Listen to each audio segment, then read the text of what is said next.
Welcome to Philosophy 102 for Thursday, March 26. Today we're going to digging a little bit more deeply into how our hearts and how our desires shape or form our character so that we can become the kind of person that we need to be in order to live into our calling. I'm going to be using the writing of Augustine, and in large measure reflecting Augustine is C.S. Lewis. I'm going to use a story from C.S. Lewis, The Great Divorce, one of the chapters. And so I want to get into Augustine just a little bit by way of this introduction. So in the class notes, you'll find out a little bit about Augustine, when he lived, and why he wrote the Confessions, what he's after. But I want to talk about a key phrase that you find in the very beginning of the reading for Thursday. It's on the first paragraph of the Confessions, where Augustine says to God, "You made us for yourself, and our heart is restless until it rests in you." Now, James Smith, on page 8 from the reading from Tuesday, March 24, had noted a couple of things about that quote from Augustine and what that's telling us. It's telling us about human nature, really, and about how God designed us to be. James Smith said this is a design claim, and what the design claim is indicating is that human life is dynamic, that human life is directed toward something. It's not just within ourselves, but that our heart and our life are oriented towards something outside of ourselves that we're actively seeking, something we're after, something that's a goal for our life. Telos is the word that Smith uses, which means the end or the destiny, the goal that we're achieving. And human life is dynamic, that we're created for God. Now, Augustine locates our center. It's the second thing that Jamie Smith accents. He locates the center of the human existence in the heart. Our heart is restless until it rests in you. And then the heart, as Smith points out, from Augustine's understanding, is the center of our longings and our desires. He uses the Greek word eros to describe that desire we have for God and for all that comes with God, from living in the joy of His presence in His kingdom with life as it should be.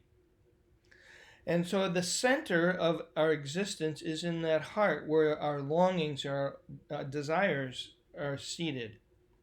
And so we are oriented in the world towards something outside of the world, and our heart longs for that. We long for a good life, a certain kind of life, where there's peace, where there's joy, where there's fulfillment. And ultimately, that's going to come from our relationship with God. And that's the third thing that James Smith notes about this quote. Our heart is restless until it rests in you. Not only is he describing that human life is dynamic, that it reaches outside of ourselves, and that the center of our existence is our heart, where our desires or longings are, and so that our longings are oriented that way, outside of ourselves, to something greater than ourselves, but they're ultimately fulfilled in God Himself and in God's kingdom, in the rule that God has over the world and in our life. We're looking for that shalom that God brings. That's the word for peace in the Hebrew Bible. So that what that means, Augustine says, is that when we're disconnected from God, we experience restlessness. We experience kind of an anxiety. And that's especially so when we find substitutes for God to fulfill those longings inside of us. We're going to see that especially in a couple of stories from C.S. Lewis. We're going to look at the first one today and then the next one next week. But we're looking at a story called The Great Divorce, and we're going to read or hear the story of the big man. The Great Divorce is the story of a bus trip from hell to heaven, and people are at the outskirts of heaven, and they're welcomed by people whom they knew in their life, and those people are inviting them to come with them into heaven. But there's always something that holds people back. What do they have to give up in order to go to heaven? How are their current longings, how are their current desires keeping them from the deeper longing of God's presence? And you look at the big man and see what is keeping him from going to heaven or from wanting to be there. And I want you to reflect on that in the forum that's on March 26th. We see that with greed too. Jesus said, "A man's life does not consist in the abundance of his possessions."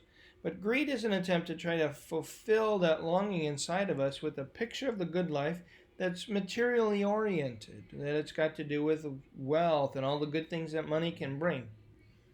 But what we find, or at least what I've found in my own experience, is that that's not ultimately satisfying.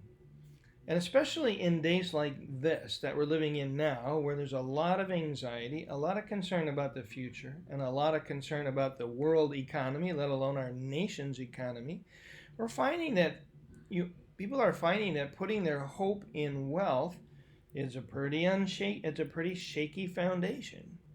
It leaves us very unsettled. So when we are experiencing, kind of putting something else in the place where God would be, that creates kind of a restlessness in our hearts, kind of an anxiety. And so that's what Augustine is saying. My heart is restless until it rests in you, because I was made for you. It's a design claim. My life is dynamic, meant to be outside of myself, meant to be oriented outside of myself, coming from the center of my existence, which is my heart, my longings, my desires, that are ultimately fulfilled in God and in His kingdom. So today we're going to flesh that out by looking at the Augustine's story, at least the first chapter, and illustrated in a story by C.S. Lewis. Well, I wish you well as you explore this. I'll be available during regular class hours so that you can get a hold of me. I'm going to be putting up a link for Zoom so we can join in on a Zoom call.